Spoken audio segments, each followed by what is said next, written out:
Muy buenas tardes, maestros y maestras. Como cada martes nos da muchísimo gusto recibirlos.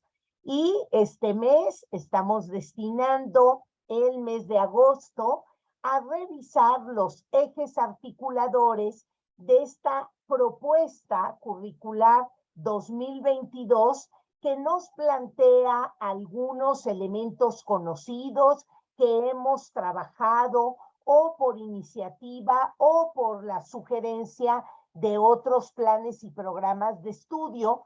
Y me gustaría, antes de dar inicio, compartirles por ahí algo que seguramente ustedes ya conocen. La semana pasada salió el cuarto documento rector.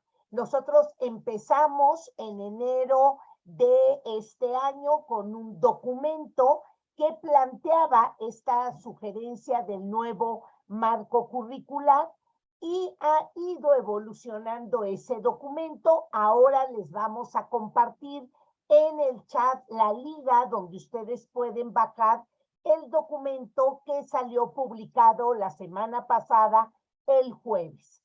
Y hay varias modificaciones y una muy importante, sustantiva incluso, que había sido parte de las sugerencias e incluso algunos reclamos de investigadores, académicos e incluso de los propios supervisores, directores y maestros, es que el centro de cualquier propuesta curricular que va a dar paso a planes y programas de estudio, que va a generar algunas sugerencias en la planeación y en la evaluación, debía de ser los niños, las niñas, nuestros estudiantes. En las propuestas que hemos venido trabajando en estos martes de entrevista, al centro estaba la comunidad.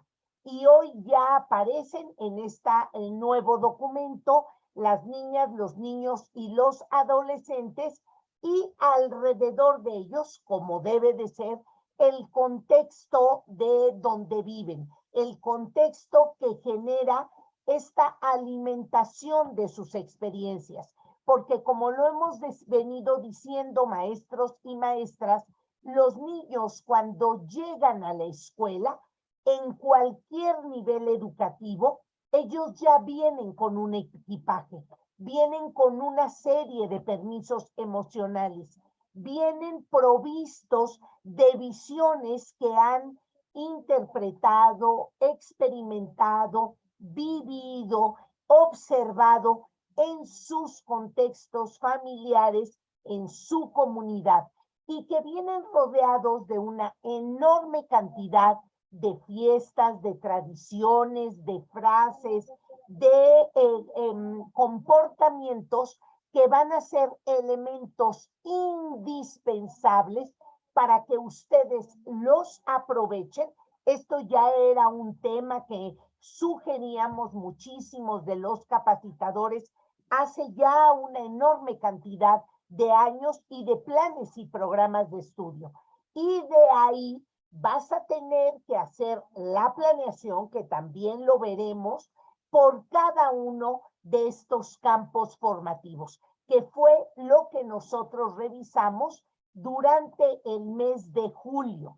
Revisamos qué significaba este campo formativo de los lenguajes, de saberes y pensamiento, de ética, naturaleza y sociedad, y también de lo humano a lo comunitario. Y ahora estamos en el momento de revisar con diversos especialistas algunos de los ejes integradores, formadores, y la semana pasada trabajábamos con el eje articulador del pensamiento crítico. La maestra Patricia León nos dio un enorme panorama de lo que implica en nuestras sesiones, en nuestras clases, en nuestras planeaciones situadas, justo el ir promoviendo el pensamiento crítico. Y el día de hoy nos acompaña la doctora Claudia Romo Sabugal. Ella nos va a comentar, nos va a plantear algunas de las líneas que tienen que ver con el tema de el eje articulador de la inclusión. La doctora Claudia Romo Sabugal ha trabajado mucho este apartado, y déjenme decirles que no solamente desde el tema de la inclusión de niños con discapacidad. A mí me parece que la inclusión en el mundo empezó con el planteamiento de preguntarnos cómo poder incluir en el mundo de la escuela diferentes discapacidades. Y tibiamente, y esto es entendible porque se necesita una formación, empezamos a incluir algunos chiquillos con síndrome de Down. Han llegado cada vez más a las escuelas chicos con dispersión en la atención, con algunos rasgos de Asperger, de deficiencia de atención, y justo los maestros nos hemos visto, digamos, en la necesidad de ir profundizando sobre estos temas. Pero hoy por hoy, maestros y maestras, tenemos que ampliar la pregunta de la inclusión, y tiene que ver con grupos étnicos y culturales distintos. En nuestro país, yo lo señalaba ahora que anduve por allá por Chiapas, el tema de la llegada de grupos étnicos, como por ejemplo nuestros compatriotas haitianos. En 10 años, 15 años, vamos a ver una raza nueva en México, una mezcla distinta. Y eso habla de todo el movimiento migratorio y cómo de veras desde las escuelas vamos incorporando, vamos incluyendo, vamos conociendo otros grupos culturales, otras costumbres, otras maneras. Y qué decir no solamente de la llegada de nuevos grupos culturales, sino la conformación de las familias a nivel mundial. En el tema de inclusión también nos tenemos que formar y preparar, porque de ahí provendrán muchos comentarios de nuestros niños, y tenemos que estar preparados para lo que luego ya advertiremos y veremos cuando establezcamos un diálogo con ellos. A veces hemos optado por la clase expositiva porque dialogar nos implica que los chicos nos den su riqueza cultural y hay temas que todavía nos cuestan trabajo o que no estamos preparados. Pues para eso, la doctora Claudia Romo hoy va a hacer su presentación, hoy nos va a hablar de este eje articulador que nos propone este nuevo marco curricular 2022. La doctora Claudia Romo Sabugal realizó sus estudios de licenciatura en educación primaria en la Normal Francés Pasteur en la Ciudad de México. Es diplomada en filosofía y pedagogía por la Universidad Panamericana de la misma entidad. Obtuvo el grado de maestría en educación familiar en la Universidad Panamericana y cursó el diplomado en enseñanza de matemáticas y el diplomado en investigación educativa por la Universidad Superior en el estado de Querétaro, donde ella radica actualmente. También obtuvo el grado de maestría en ciencias de la educación con acento en desarrollo cognitivo en el Instituto Tecnológico de Estudios Superiores de Monterrey y culminó su doctorado en socioformación y sociedad del conocimiento en el CIFE, en donde actualmente ya ha logrado su grado de doctorado. Muchas gracias, doctora Claudia. Ha ejercido la docencia en diferentes niveles educativos, desde el preescolar hasta los niveles superiores. Ha sido coordinadora de la licenciatura en educación primaria y preescolar del Instituto La Paz de Querétaro. Actualmente es catedrática de estas licenciaturas en el mismo instituto y en la licenciatura en educación con enfoque en inclusión en la Universidad Mondragón de México. Además de doctora Claudia, de darle la más cordial bienvenida, también se la damos a sus alumnos que hoy empiezan sus clases en la Universidad Mondragón y que hoy nos acompañan. Y este marco que va a dar de introducción la doctora Claudia no solo va a servir para entender este eje, sino también para desde la licenciatura en la cual ella participa, ir incluyendo e ir formando a sus alumnos. Colabora como instructora aquí en nuestro grupo, en Grupo Loga, conduce talleres en diversos temas y escuela para padres, tanto en instituciones públicas y privadas, y actualmente también es directora de su propio centro de actualización que se denomina Desarrollo y Proyección Humana. Entre muchas cosas que ha escrito, le acaban de aceptar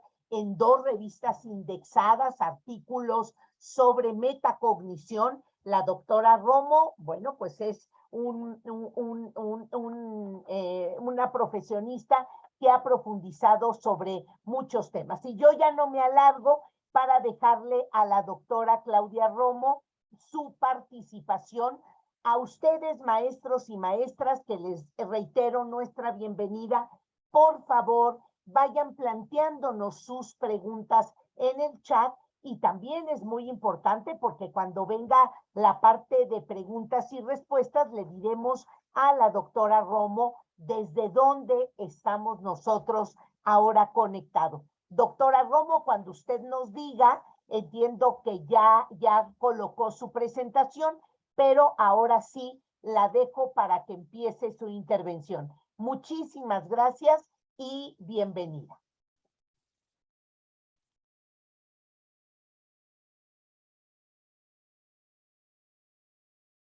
La vemos un poco robotizada, doctora. Usted me dice si quiere que compartamos la presentación con el objeto de no robarle. ¿Sí? Entonces, si quiere dejar de compartir, porque luego tenemos problemas de conexión, y le dejo la palabra en lo que colocamos la presentación. Pues buenas tardes a todos. Antes que nada, quiero darles las gracias por tomarse el tiempo de poder dialogar conmigo, de poder intercambiar algunas ideas. Y como bien lo comentaba la doctora Patti, pues aquí estamos en la Universidad Mondragón y aquí están las alumnas presentes. Aquí quieren decir un hola para que las escuchen. Ya las escucharon, aquí están todas las alumnas. Les comentaba, esta es la licenciatura en Educación con enfoque en inclusión, y pues parte del tema que hemos estado trabajando tiene precisamente su fundamento en lo que yo he trabajado con mis alumnas. Lo que voy a compartir hoy precisamente pues parte de la necesidad que se tiene en nuestro país. Una necesidad es sobre todo construir un país que sea diferente al que nosotros estamos viviendo. Cada día nos sorprenden todos los sucesos que percibimos y que reconocemos a través de las noticias, y pues nos damos cuenta de que necesitamos empezar a construir una sociedad que sea diferente, una sociedad en la que no nada más se le dé peso a lo que uno conoce, a lo que uno sabe, sino que ese saber se pueda traducir en acciones y pueda manifestarse precisamente en los cambios y transformaciones que necesita nuestra sociedad. Una de las necesidades, como bien lo mencionábamos, es precisamente que el gobierno pueda garantizar mejores condiciones para que los alumnos puedan aprender. Esta primera parte la voy a compartir de manera muy breve, porque creo que ustedes ya participaron en algunas otras mesas en donde ya han reconocido cuáles son los otros ejes articuladores. Así es que de manera muy breve quiero retomar esto. La necesidad actual es precisamente brindarles a los estudiantes un conocimiento que no solamente se limite a lo académico, sino que pueda trascender a su propia vida. Si vamos a la siguiente diapositiva, esto es nada más para retomar lo que ustedes ya vieron, ¿no? La nueva estructura de la nueva escuela mexicana nos habla de los campos formativos, ahora se llamarán así en vez de asignaturas. Están los ejes articuladores que tienen aquí anotados en esta lista y que ustedes ya los han ido revisando poco a poco, y este es el de la inclusión. Este eje articulador, como los demás, se van a trabajar de manera transversal. Una de las características de esta estructura de la nueva escuela mexicana es el trabajo por proyectos, y que ahora en vez de grados, lo que se va a trabajar son fases de aprendizaje. Esa es una característica que tiene esta nueva estructura de la escuela que se pretende conformar. Bien, si vamos a la siguiente diapositiva, pues vamos a aterrizar precisamente en el fundamento inicial de todo esto. Si nosotros nos remontamos un poco a 1990 con la Conferencia Mundial de Educación para Todos, se empezó a vislumbrar la necesidad de transformar la escuela. Ya estamos hablando de muchos años atrás, pero en 1990 lo que se planteaba era precisamente atender unas necesidades básicas de aprendizaje, y sobre todo que la educación estuviera basada en los derechos humanos. Ustedes y yo lo sabemos, ¿no? Los derechos humanos, el derecho a la alimentación, a una vivienda digna, el derecho a la salud, a una vida libre de violencia, a que no seamos discriminados por ninguna condición. Uno de los derechos es también la inclusión, el tener una identidad y sobre todo tener acceso al desarrollo, poder desarrollarnos como personas y sobre todo desarrollar nuestra integridad.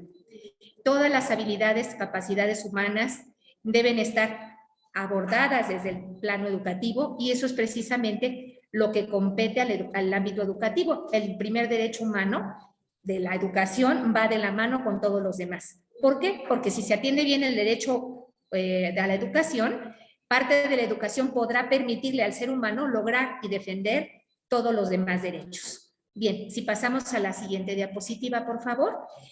Pues estas son algunas consideraciones de lo que ustedes y yo ya conocemos, ¿no? La escuela es un concepto universal, ¿no? Se puede ir a la escuela en cualquier lugar del mundo, pero sobre todo me gusta esta idea que viene en planes y programas 2022, que todavía están en revisión, pero me gusta que la escuela es un universal donde se construye lo común desde la diversidad. Fíjense qué idea tan importante. Vamos a construir lo que es común entre seres humanos, entre ciudadanos, entre compatriotas, entre miembros de una comunidad escolar, entre miembros de una familia, pero sobre todo se va a hacer a partir de la diversidad, que es lo que nos caracteriza. Lo normal es ser diferentes. ¿Por qué? Porque la escuela es un espacio en donde van a relacionarse niños en donde van a aprender precisamente desde sus vivencias en la escuela cómo defender sus derechos, cómo ejercerlos y sobre todo tratar de articular el trabajo que se realice precisamente para prevenir y evitar la exclusión. Porque nos damos cuenta de que muchos niños han sido excluidos de la educación precisamente por su clase social, por cuestiones de género, por cuestiones de preferencia sexual, por su nacionalidad, por su origen étnico, por sus capacidades o incluso por tener alguna discapacidad. Y lo que se trata es precisamente de ir rompiendo con estas consideraciones que debería tener la escuela y tratar de contradecir un poco lo que ha venido sucediendo a partir de la tradición escolar, ¿no? Lo que se ha hecho en la escuela no es construir un espacio común desde la diversidad, lo que se ha hecho precisamente es legitimar las desigualdades.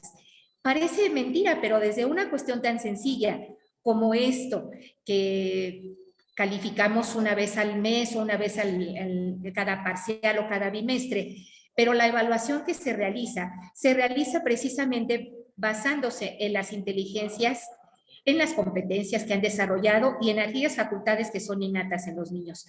Y que desgraciadamente nosotros le damos tanto peso que nos fijamos en quiénes son los que lo logran y vamos omitiendo todo aquello que hacen o dejan de hacer los que ya se sienten relegados por no haber desarrollado determinadas características.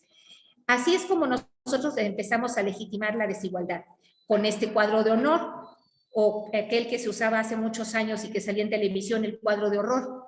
No se trata de tener un cuadro de honor en donde estén los niños más aplicados y los más inteligentes, sino en donde puedan estar sintiéndose parte de ese grupo todos los niños juntos. Bien, si pasamos a la siguiente diapositiva, el fundamento de toda esta nueva escuela mexicana y que va directamente relacionado con el fenómeno de la inclusión es precisamente generar un modelo que brinde igualdad de oportunidades para todos los niños, niñas y adolescentes. Y por supuesto, ¿no? Una de las cuestiones que tenemos que revisar con mucha atención es la de la evaluación, porque es precisamente en donde se da ese filtro, en donde empezamos a discriminar. A lo mejor no de manera consciente, pero sí empezamos a excluir y empezamos a relegar a muchos chiquillos que no alcanzan lo que se esperaría.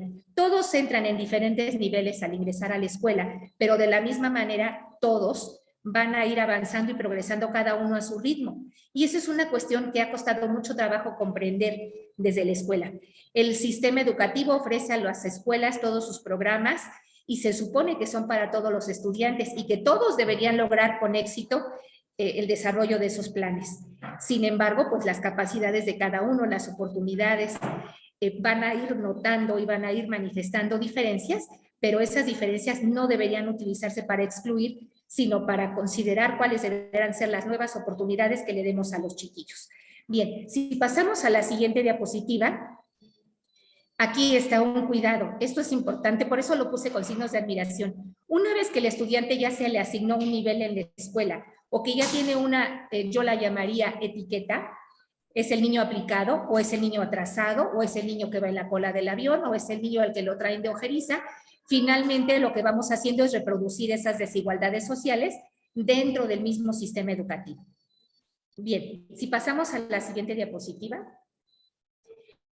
Tenemos esta visión que contempla precisamente la nueva escuela mexicana y de lo que se trata es de que la escuela sea un espacio para poder impulsar ese proceso de una construcción social basada en la democracia. Y eso se tiene que aprender a vivir en la escuela. Y eso solamente va a poderse lograr cuando los mismos niños participen en esos aspectos, viviendo la democracia, interactuando, participando, dialogando, escuchando diferentes formas de pensar, diferentes formas de expresar las cosas, diferentes formas de interpretar y diferentes preferencias en todo lo que podamos tener. Y también que ellos puedan empezar a transformar su realidad a partir precisamente de buscar un espacio de bienestar que pueda permear a todos. Todos tienen derecho a estar bien y a la escuela también deberíamos acudir y tratar de estar bien en ese espacio. Bien, si pasamos a la siguiente diapositiva. Este esquema ustedes ya lo habían visto ahorita al inicio y precisamente los planes y programas que ya están organizados de esta manera, pues tienen precisamente la finalidad de lograr un desarrollo integral y gradual en los niños. desde la educación inicial se empieza a abonar esa formación integral a los niños y progresivamente a lo largo de sus participaciones en todos los grados escolares, ahora en las fases, van a ir desarrollando estos rasgos de una educación integral. Es importante entender la diversidad de saberes, ¿no? Porque finalmente el currículo también tiene que ser diferenciado. ¿Por qué? Porque tiene que irse atendiendo una serie de condiciones que son personales, otras que son sociales, culturales, económicas, que se van a dar en cada plantel. Puede haber 2 escuelas en la misma manzana y aún así ser diferentes, porque la población que acude a ellos es distinta. Y eso es algo que se tiene que tomar en cuenta. No podemos recetar como en el Seguro Social el mismo paracetamol a todos los enfermos, ¿no? Tienen una pierna rota, paracetamol. Le duele la cabeza, paracetamol. Tuvo un bebé, paracetamol. No puede ocurrir lo mismo en la escuela porque las necesidades son diferentes y no podemos recetarles a los niños lo mismo para todos. Por eso es que los propósitos, contenidos y procesos y estrategias que se vayan utilizando, incluso los recursos y la misma evaluación del aprendizaje, deberán irse adecuando y deberán irse realizando los ajustes que se necesiten en cada institución educativa para lograr que todos los miembros de su comunidad logren éxito. Bien, perdón que vaya rápido, pero es que sí quisiera dar tiempo para las preguntas. ¿Voy bien, chiquillas? Sí, es que aquí están, están las chicas. Bueno, vamos a la siguiente diapositiva.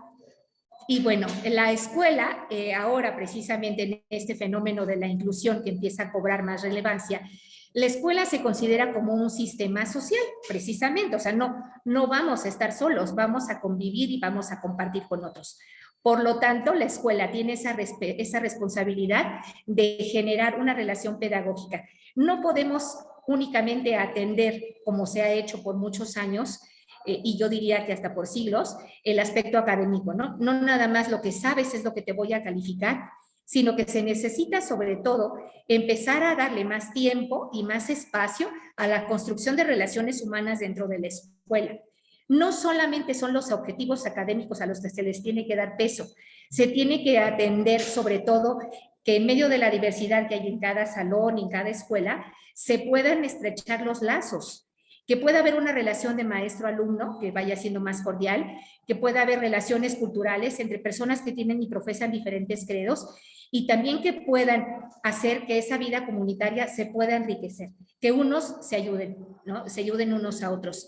La comunidad es ese espacio precisamente que les va a permitir lograr ese intercambio de ideas, ese intercambio de expectativas y construir entre todos. Es muy diferente que quién es el primero que logró esto o quién es el único que logró tal cosa, a decir entre todos logramos esto.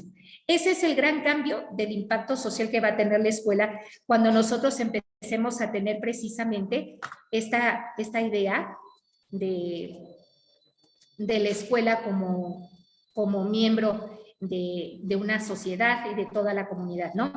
La escuela es ese elemento que va a articular esas relaciones pedagógicas. Digamos, es el pretexto. Tú estás ahí para convivir con los alumnos, pero mientras convives con ellos, todos van a poder construir una relación entre ellos, una relación mutua, pero también cada uno se va a construir como un individuo. Y esa identidad es muy importante. El desarrollo de la identidad es algo que la escuela tiene que cuidar mucho. Es responsabilidad sobre todo de la escuela abonar su trabajo precisamente a la igualdad y al respeto de los derechos. Todos tienen los mismos derechos y no podemos pasar por alto ninguno de ellos en ninguna persona. Bien, si pasamos a la siguiente diapositiva. Bueno, estos me los voy a saltar porque ustedes ya los pueden tener por ahí presentes, pero son los rasgos del perfil de egreso de la educación básica. Y solamente me voy a concentrar. ¿Cuál es el que implica la inclusión educativa? Fíjense, los derechos, la identidad personal y colectiva, ahí va implícita la educación inclusiva. Poseer una identidad étnica y nacional, va la educación inclusiva. Valorar las potencialidades cognitivas, físicas y emocionales a partir de las cuales se mejoran sus capacidades personales y de comunidad, va también la educación inclusiva. Partir del cuidado del medio ambiente, va la educación inclusiva, porque ahí dice, en forma activa, solidaria y resiliente. Ahí está implícito. Si se dan cuenta, en los 7 rasgos del perfil de egreso está implícita la necesidad de la educación inclusiva. Bien, vamos a pasar a la siguiente diapositiva, por favor. Y bueno, ahora sí me voy a concentrar en el eje articulador, ¿no? Ya hemos manejado algunos de estos conceptos, pero sí quisiera aterrizarlos. Es muy importante esta educación incluyente de carácter decolonial, así lo mencionan planes y programas. Y de lo que se trata con esto, de este concepto de decolonial, quiere decir que se desarrollen procesos formativos, pero que aterricen precisamente en la relación pedagógica que puedan construir entre todos, maestros, alumnos, padres de familia, incluso con los miembros que viven en la comunidad en donde se encuentra la escuela. No nos damos cuenta, pero de verdad tenemos muchas cosas que están arraigadas en nuestra manera de pensar y nuestra manera de actuar y que no nos damos cuenta. Esto de decolonial quiere decir que seamos capaces precisamente de romper esos paradigmas, de cuestionarlos y de entender que nuestra experiencia humana tiene que ir siendo cada vez mucho más, diría yo, mucho más empática, más de respeto y sobre todo tratar de entender que pues todos hemos vivido diferentes experiencias y que ninguno es igual a otro, ninguna persona es igual a otra. Por lo tanto, esto es importante. Este concepto del carácter decolonial nos invita sobre todo a cambiar y a modificar nuestros paradigmas. Voy a aclararlo con la siguiente diapositiva. Aquí sí pasamos, fíjense, lo que hablamos de decolonialidad es precisamente ser capaces de confrontar lo propio, pero desde otras lógicas y otros pensamientos. No nos damos cuenta, pero a veces de verdad nos hemos deshumanizado. A veces decimos que no somos racistas, pero hacemos expresiones y comentarios racistas. A veces negamos muchas cosas que nosotros hacemos y verdaderamente lejos de estar abonando y de construir, lo que estamos haciendo es destruir. Y esta es la parte preocupante. Por eso este concepto de decolonialidad nos está invitando a confrontar nuestros propios pensamientos, nuestras propias ideas y sobre todo la meta me gusta. No es la incorporación a las operaciones, o sea, no se trata de aquí lograr la meta, ¿no? De lo que se trata precisamente es de construirnos entre todos. Sí, maestro Asael, lo escucho. Si el maestro Asael tiene la mano levantada.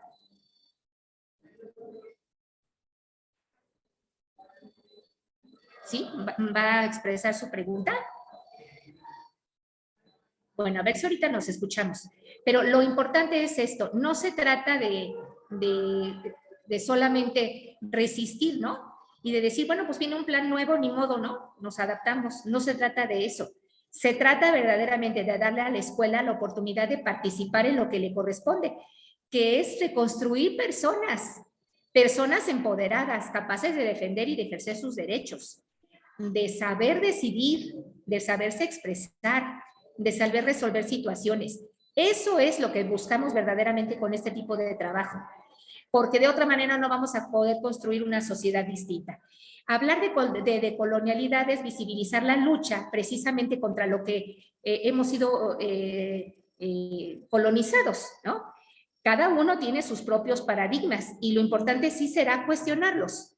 Tal vez no los cambies, no se trata de que los cambies, pero sí se trata de que los cuestiones y de que esa forma de llevar tu paradigma te ayude precisamente a construir una sociedad mejor. Bien, vamos a la siguiente diapositiva.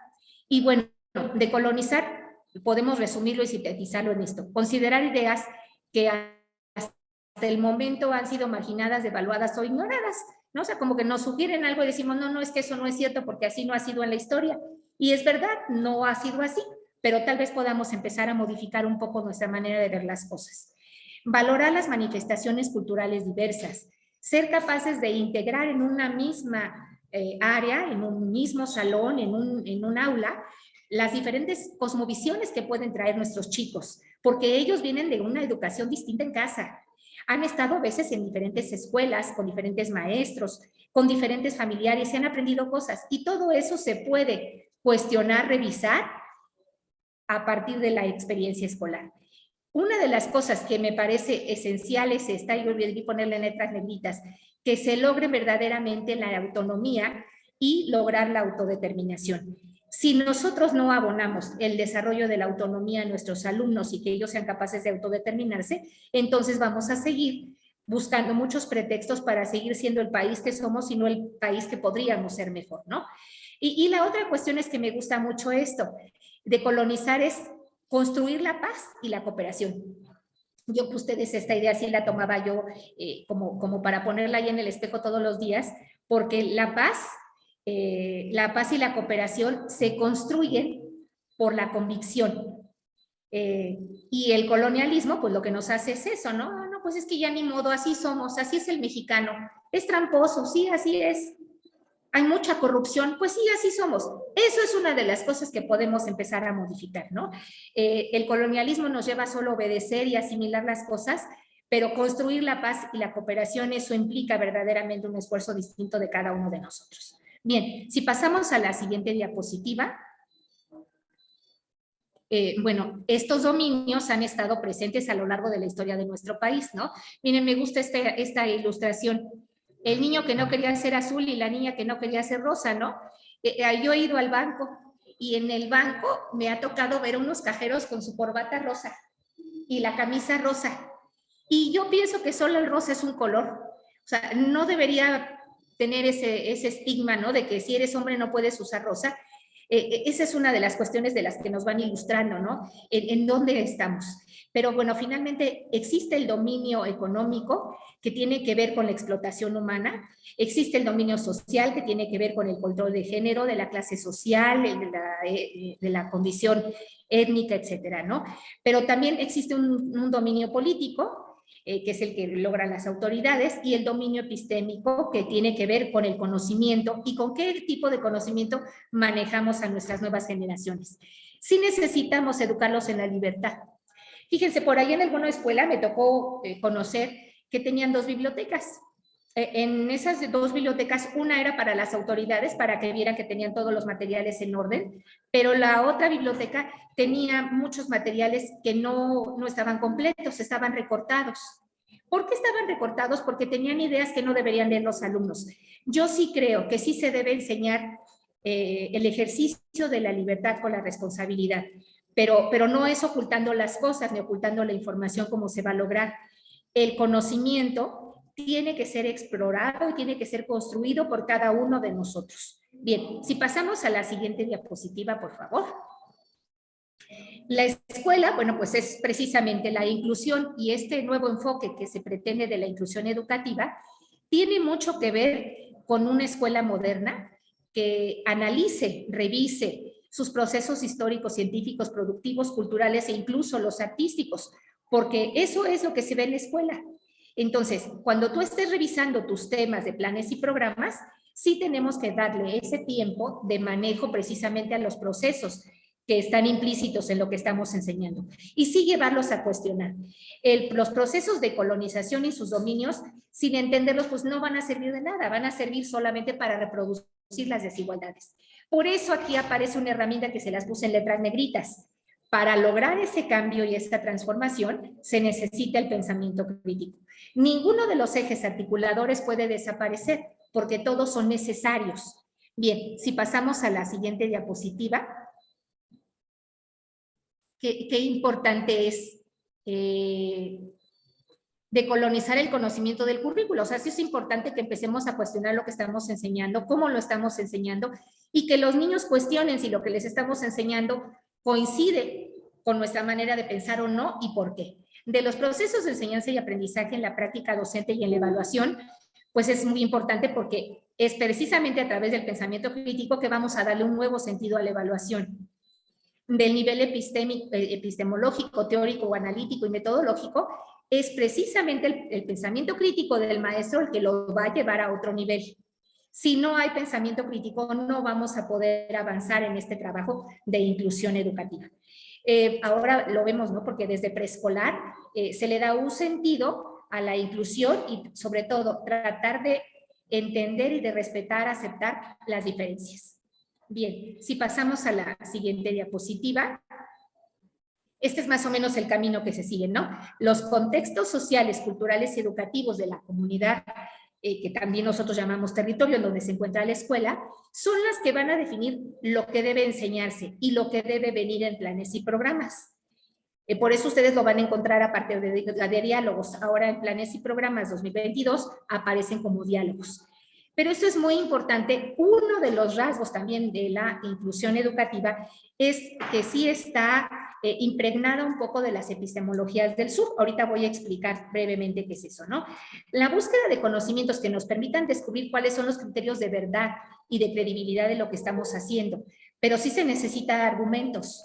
No nada más es porque obedeces, ¿no? ¿Por qué me siento y guardo silencio? Porque los demás se merecen respeto. No es porque yo lo dije.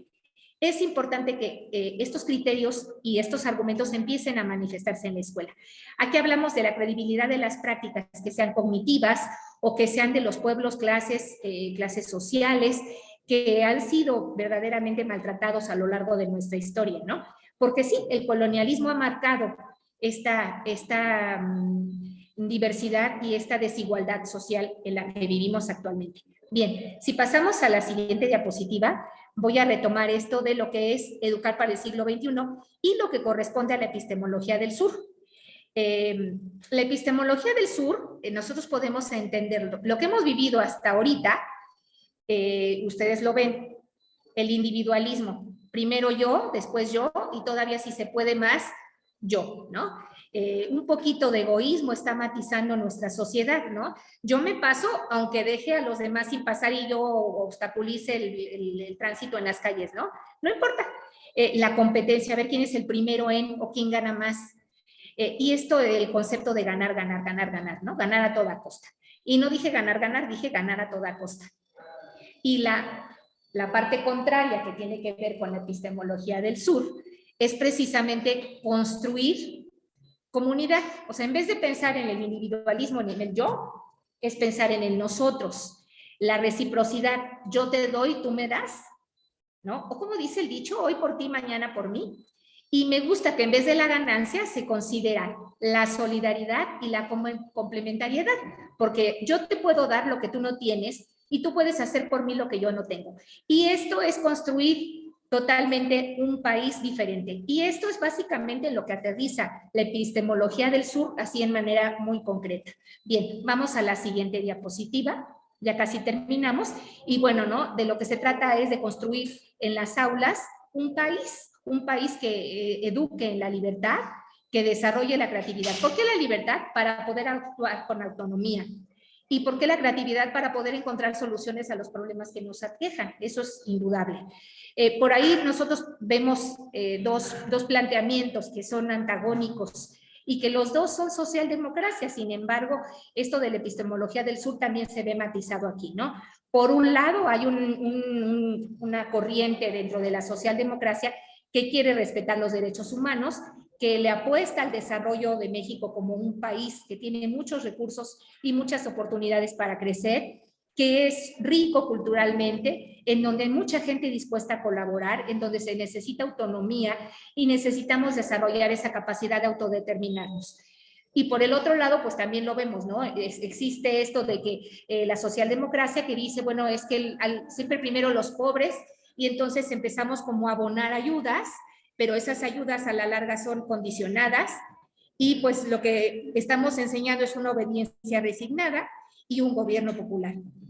Aquí nos dejan las ideas precisamente para flotar, ¿no? Esto de la epistemología del sur tiene que ver con tomar una postura y ver precisamente para qué lado sería mejor llevar a nuestro país. Bien, si pasamos a la siguiente diapositiva, creo que quedan un par nada más. Me gusta mucho esta caricatura y voy a pedirles que la observen. Un ejemplo muy práctico dentro de la inclusión, pues aquí está, ¿no? Todos los niños son diferentes, todos tienen precisamente características, rasgos, vienen con una educación distinta, diferentes maneras de pensar, han sido educados por diferentes padres. Y bueno, pues cuando hablamos de inclusión, estas son las cuestiones concretas que sí se pueden hacer realidad en el aula. Respetar las diferencias y las opiniones. Hay niños que tienen otras religiones y que, bueno, no participan en los honores a la bandera, por ejemplo. Yo he tenido en una escuela católica alumnas que profesan otra religión, sin embargo, no se les obliga a asistir a ningún evento religioso, ¿no? pero sí se les brinda la educación. La aceptación, el respeto a la identidad propia, la dignidad que todos los seres humanos tenemos, entender que formamos parte de una comunidad global y que, bueno, pues eso no es nada más decir, bueno, ahora nos vamos a aislar y ya no vamos a participar de la globalización, ¿no?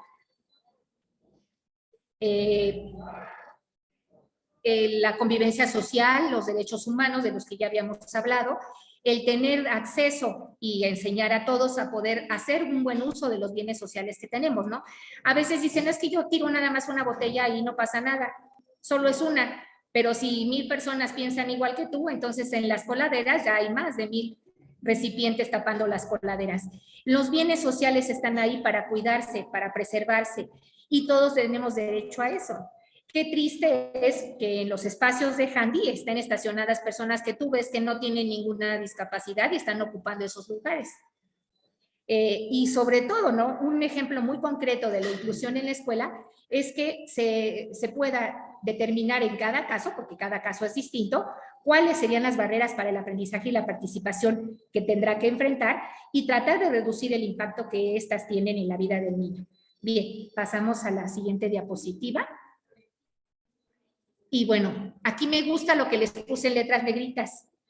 La educación inclusiva implica el acceso, ya todos entraron a la escuela, que permanezcan, que participen y que aprendan. Estas 4 cosas son las que necesitamos, pero ¿qué creen? De todos, no solamente de los alumnos con discapacidad, sino todos tienen que tener derecho al acceso, a permanecer y culminar sus estudios, a participar y lograr todas las oportunidades y a desarrollar su aprendizaje. Por eso lo puse así con letras negritas. Todos tienen derecho a lograrlo.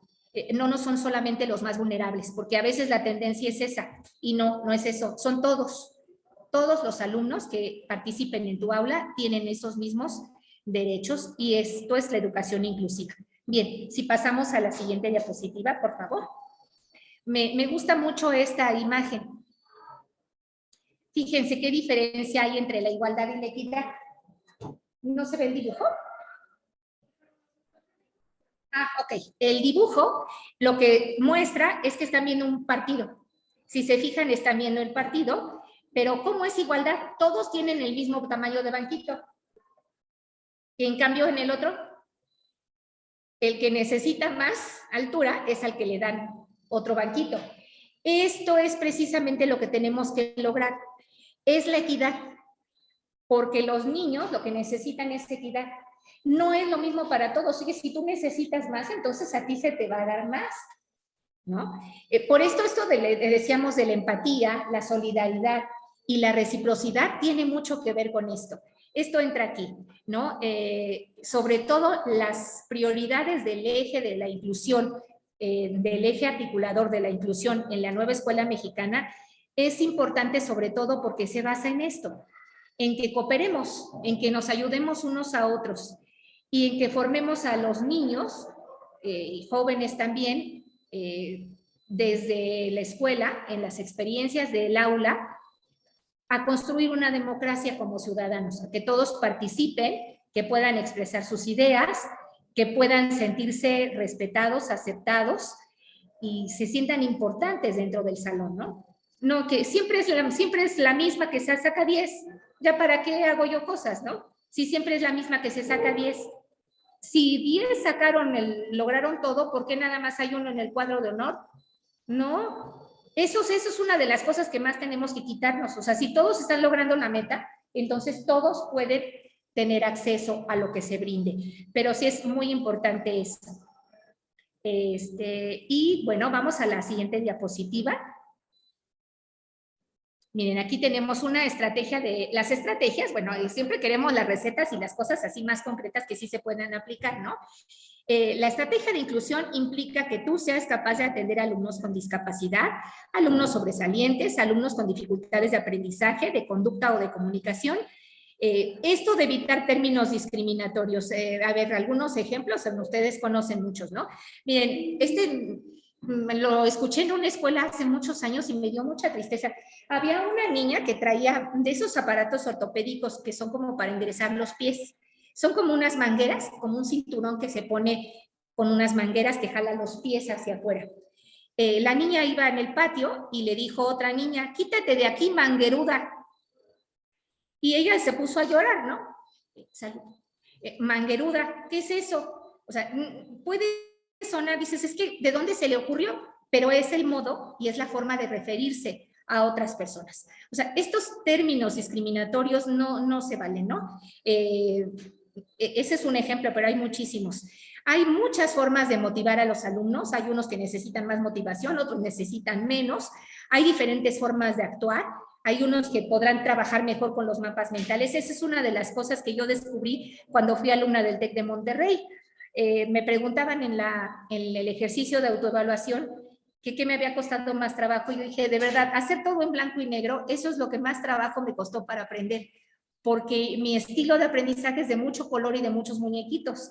Y cuando me los quitan, de verdad, yo siento que no aprendo nada. Y lo mismo ocurre con los chiquillos. Entonces hay que reconocer su estilo de aprendizaje y respetarlo. En tu trabajo de clase cotidiano puedes diversificar las estrategias. Lleva estrategias para alumnos auditivos, para alumnos visuales, para alumnos kinestésicos, pero lo más importante sobre todo que diversifiques estas experiencias. Bien, si pasamos a la siguiente diapositiva, creo que ya es de las últimas. Aquí están las características clave de las escuelas inclusivas, se las vamos a compartir, pero vienen en el libro de los planes y programas 2022. Y si se dan cuenta, pues la escuela inclusiva tiene precisamente estos 12 rasgos, ¿no? Valorar la diversidad no es un problema, es algo que nos enriquece. Reconocer que no existe un alumno estándar, sino que vas a tener de todo. Lo normal en un grupo es que haya de todos, niños bajitos, niños regulares y niños que van muy bien. Eso es lo normal.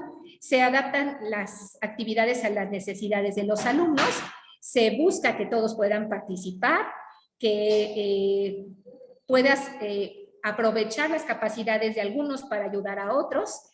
Y bueno, pues se van atendiendo y se van minimizando las experiencias con las barreras para el aprendizaje y la participación. Creo que, no sé si esta es la última diapositiva, pero creo que terminaremos. Y bueno, pues una educación inclusiva tiene que ser así, pertinente, relevante, de calidad, que realice los ajustes, que busque los medios de apoyo que necesiten sus alumnos, que se genere un ambiente de aceptación y de respeto y que tú les brindes a todos la oportunidad de aprender lo mejor posible. Creo que falta una y ya con esa terminamos. Y bueno, pues esto es lo que les quiero decir. Construyamos un país justo, próspero y libre. Y esto solamente se puede lograr con la escuela inclusiva. Pues gracias, ahora sí estoy lista para escuchar sus preguntas. Al contrario, Claudia, muchísimas gracias. Déjame decirte que tenemos representación de 21 entidades. Están maestros de la Ciudad de México, del Estado de México, de Oaxaca, de Nayarit, de Chiapas, de Tamaulipas, de Puebla, de Aguascalientes, de Guerrero. También tenemos de Veracruz, de San Luis Potosí, de Yucatán, de Querétaro, de Hidalgo, de Colima, de Quintana Roo, de Michoacán, de Guanajuato, Morelos, Jalisco y Sinaloa. A todos y cada uno de ustedes, bienvenidos de verdad, y nos alegra que estas nuevas maneras de poder tomar actualización, capacitación y de comunicarnos nos permita esta cercanía. Y Claudia, mientras te escuchaba, no podía menos que pensar en tres cosas. Primero, como el ejemplo que los niños ven en los adultos, en las relaciones entre el director y los maestros entre sí, cómo nos relacionamos con el personal que está en la escuela, con las madres de familia, lo que nosotros decimos es una excelente estrategia de inclusión, porque eso se ve, eso se observa, eso de una u otra manera los chicos lo captan. También como los maestros tenemos una enorme oportunidad de vivencia de la inclusión a partir de los sucesos, los acontecimientos, de las cosas que pasan en la escuela. Cuando dos niños se pelean, cuando uno le arrebata a otro un material o lo que está comiendo, cuando hay en el patio escolar alguna situación donde hay un grupo que no deja participar al otro.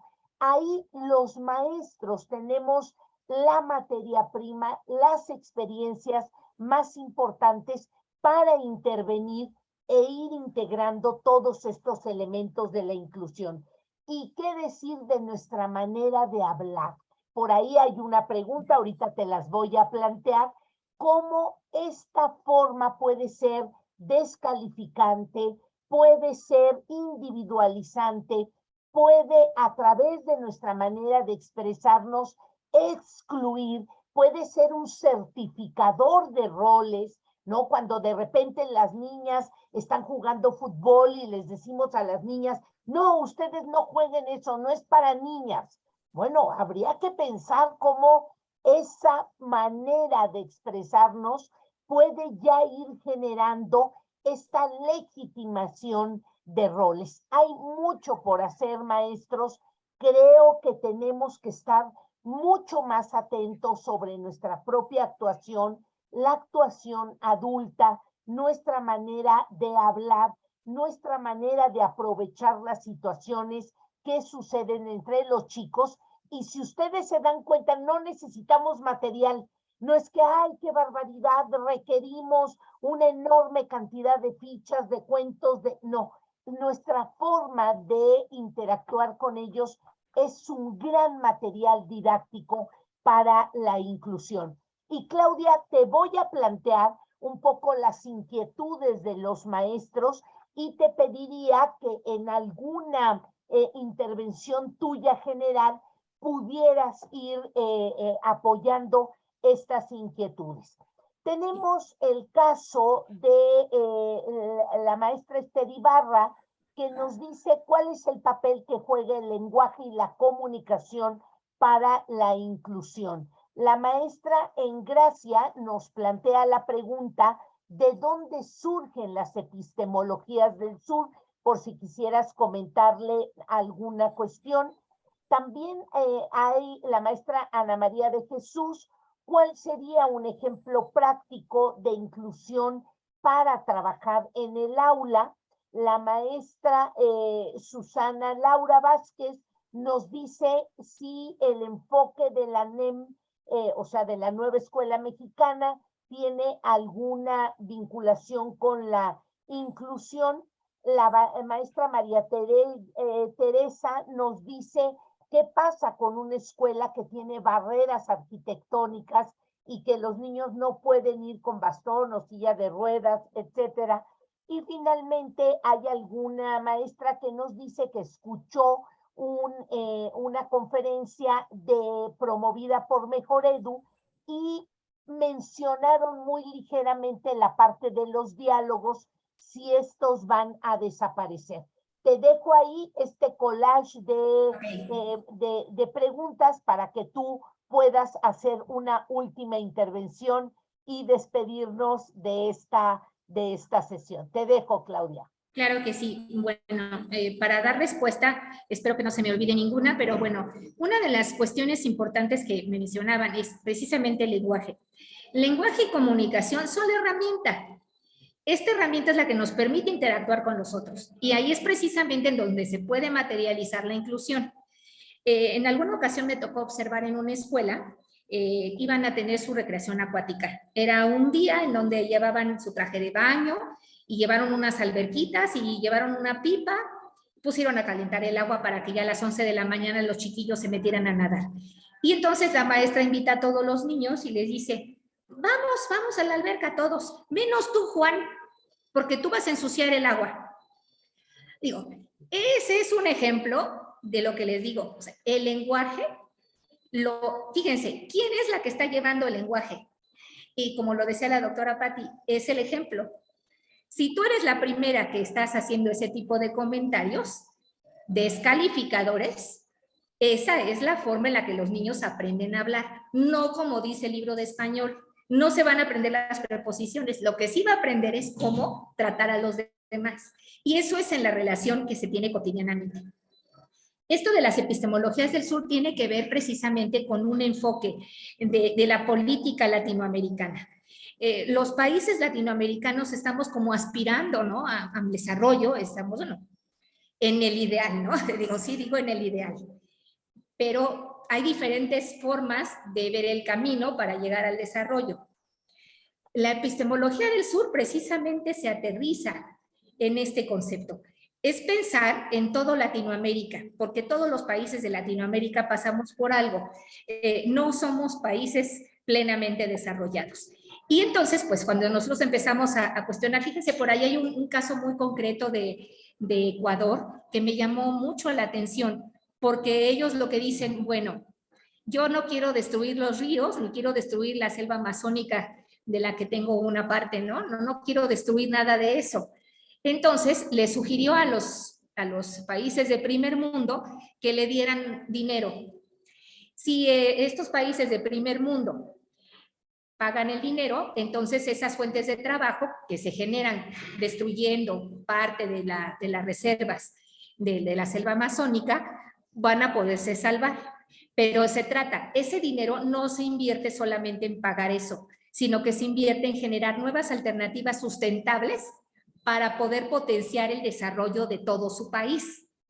A mí eso verdaderamente me puso la carne de gallina porque me di cuenta de lo que son las epistemologías del sur.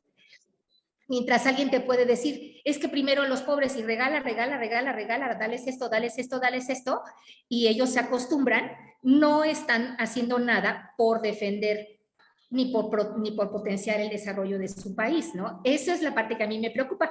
Algún tiempo atrás se habló de hacer un parque de esquí en el Nevado de Toluca. Y bueno, imagínense, ¿a poco no sería bonito? Habían ofrecido traer máquinas que generaran nieve, porque sabemos que la cantidad de nieve no daría para esquiar, pero poner un teleférico y poner muchos juegos de nieve y cosas así. ¿Y quién cree que se opuso primero? Las colonias. La gente colonizada de ahí que dice, estos son nuestros territorios, nos quieren quitar, nos quieren arrebatar, no nos quieren dejar nada. Entonces, cuando nosotros no vemos lo sustentable, ni vemos la posibilidad de desarrollo, empezamos a hacer lo que estamos haciendo con el planeta. Nos lo estamos acabando a mordidas, literalmente. No estamos dejando crecer. Ahora, en esto de los ejemplos de la inclusión y de la epistemología del sur, tiene mucho que ver con cuestionar qué sí es necesario y qué no. Verdaderamente comprar cosas empaquetadas, eso sí se lo puedes enseñar a los niños en la escuela. Y lo que vas a hacer es llevarlos a un nivel de reflexión. Si compras cosas que no están empaquetadas, contaminas menos y ayudas más al planeta. Por ejemplo, tú estás colonizado con esto de los paquetes, ¿a poco no? Es que es más fácil porque vas en tu carrito en el súper y es muy cómodo, y los pasillos, y las personas que van ya hasta tienen hasta silla de ruedas con canasta. Entonces, pues eso es muy cómodo, pero utilizar ese tipo de cosas tiene que ser con la reflexión respectiva. O sea, yo lo que te invitaría, si de verdad quieres hacer una escuela inclusiva, escucha las opiniones de todos y no te enojes con las que no te agradan. No te enojes, escúchalas, reflexiónalas, escucha sus argumentos y algo de eso de verdad va a ser útil. Y a ellos les va a servir también tu postura argumentada respecto a otras cosas. Entonces, pues no sé si más o menos di respuesta a las cosas que me preguntaron, pero creo que en general. Esto de los diálogos, bueno, aparecen, pero no es otra cosa más que son los contenidos. Lo que pasa es que lo llaman así porque es un diálogo. ¿Por qué no contenido? Es que contenido a poco no te suena como que yo te lo doy, ¿no? Como la cucharada. En cambio, el diálogo es como el pretexto para discutir tú y yo, maestro-alumno. Por eso se llamaron diálogos. Y eso me gustó, porque el diálogo te lleva sobre todo como a reflexionar de otra manera sobre los contenidos. No en esto de que te lo doy y lo tienes que saber y tener en el examen con 10, sino es un diálogo respecto a este tema. Entonces eso, ojalá lo dejen. Yo digo que ojalá lo dejen, pero sí entendiendo el sentido de por qué está así. O sea, ahí todavía faltan cosas que pulir de la nueva escuela mexicana, pero yo creo que de acuerdo a nuestros valores y sobre todo pensando en el compromiso que tenemos con las generaciones futuras, la educación tiene que estar muy orientada sobre todo a ser un planeta sustentable. Créanme que si no le abonamos a eso, ¿de qué nos va a servir que se saquen 10 si no van a tener planeta ni para el 2030? Que a veces es una cosa que a mí me preocupa, ¿no? Los compromisos están ahorita al 2030. Así es que, pues desde nuestros valores yo creo que podemos abonarle mucho a la inclusión educativa. Te digo, escucha a todos, acéptalos a todos, e incluso los que no piensan como tú. Y vas a ver que así empiezas a generar una sociedad que cada vez se abra también a opiniones diferentes y no por sistema decir, es que es de otra persona, no, que es lo que le está pasando a nuestro país. Vean la Cámara de Diputados, ¿no? O sea, pueden ser ideas muy buenas, pero como no son de mi partido, entonces ya las descalifico. Eso no nos ayuda a construir una sociedad democrática. Necesitamos escuchar y de quien venga la idea, si es buena, podemos tomarla. De verdad les agradezco mucho su atención, su tiempo, y pues ojalá de verdad haya sido útil. Maestra Marbella, no puedo escribir en el chat porque no lo encuentro, pero bueno, este es un saludo para todos, pero la maestra Marbella fue mi maestra en la universidad y ahorita me saludo, así es que desde aquí la saludo. Le mando un abrazo. Y otro para todos ustedes. Muchísimas gracias, doctora Claudia. Creo que con este eje articulador de la inclusión confirmamos la importancia del desarrollo del pensamiento crítico. Nos vamos quedando con otros elementos que vamos a ir revisando, como esta parte de los diálogos. El diálogo es un elemento que nos permite justo abrir el pensamiento, y es un tema que no hemos desarrollado suficiente. Lo iremos revisando y, como ustedes ven, maestros y maestras, cada vez más vamos profundizando algunos de estos elementos. A todos y cada uno de ustedes, a cada una de las escuelas que representan, a cada uno de los niveles educativos, de veras agradecerles, y la apuesta de que nuestras escuelas vayan generando estos espacios para que ningún chiquillo se nos quede atrás, para que justo el aprendizaje sea un derecho ganado para cada uno de ellos. Principio de la inclusión. Maestros y maestras, nos vemos el próximo martes de conferencia de este nuevo marco curricular. Los pasamos así a todos, abrimos nuestra cámara para saludarnos. Muchísimas gracias, de veras es un gusto tenerlos por aquí. Hasta la próxima. Por ahí les dejamos los enlaces de todas las reuniones. Úsenlas, llévenselas a sus consejos técnicos. Para eso estamos trabajando, para dejar materiales que les sirvan y los utilicen en sus escuelas. Muchísimas gracias. Gracias, doctora Claudia. Nos vemos el próximo martes. Hasta el pronto. Un abrazo a todos. Gracias.